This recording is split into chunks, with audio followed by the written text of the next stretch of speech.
Good morning and welcome to your Daily Spark. 1 Peter 4 verse 17 says, judgment begins at the house of God.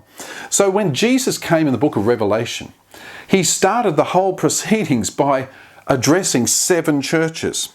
They were in a lost world. They were trying to do their best. They had their own different flavors and ideas, much the same way churches do today. But, if you were looking to join a church, which one of these 7 churches would you select and why? That's my question to you.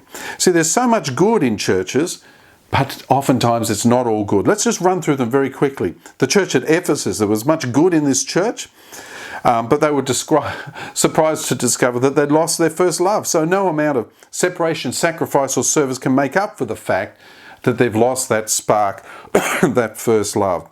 See, apparently the church was lorded over in people and promoting the separation of clergy and laity. The church at Smyrna, the name Smyrna comes from the word myrrh, which is a bitter herb, and it's a suitable name for the church because it was facing persecution.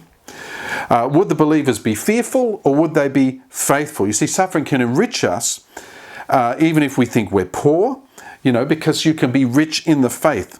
So this was a church that was suffering but was standing up under it. Pergamos, these believers held to the faith that even when it might have cost them their lives, but they were too tolerant of false doctrine and were in danger of having the Lord declaring war on the church. Jesus actually mentions the sin of Balaam. As Christians too, we can be like that, just so tolerant of false stuff. There's so much false stuff on the internet today, and we're tolerant of it. We even absorb some of it. The church of Thyatira, if you keep reading, like the saints of Pergamos, the believers at Thyatira tolerated sin in their church.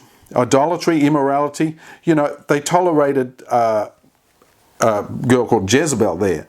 So not everyone in the fellowship was guilty of sin, but the ones who weren't guilty of it were tolerating it. The church at Sardis, the church had a great reputation, but close examination showed them that its ministry did not live up to its name.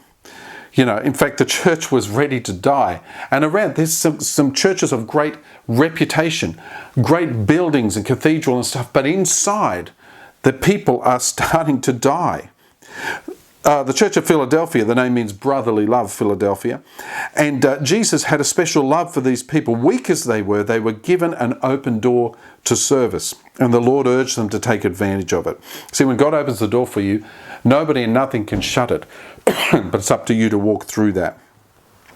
So each of these churches had their own sort of slant on things, their own problems, their own strengths, their own weaknesses. But I want to encourage you, when you assemble in the name of the Lord, whether it's here at Ignite or somewhere else, let's stand together with all of the good things there, the brotherly love, standing against persecution, but don't do all the bad things, tolerating evil and losing your first love and that sort of stuff. See, church is not perfect, but it is the bride of Christ, and we can be the bride of Christ. We want to be the best bride that we can be. We want to be pure and we want to stand together in unity and in love. So God bless you.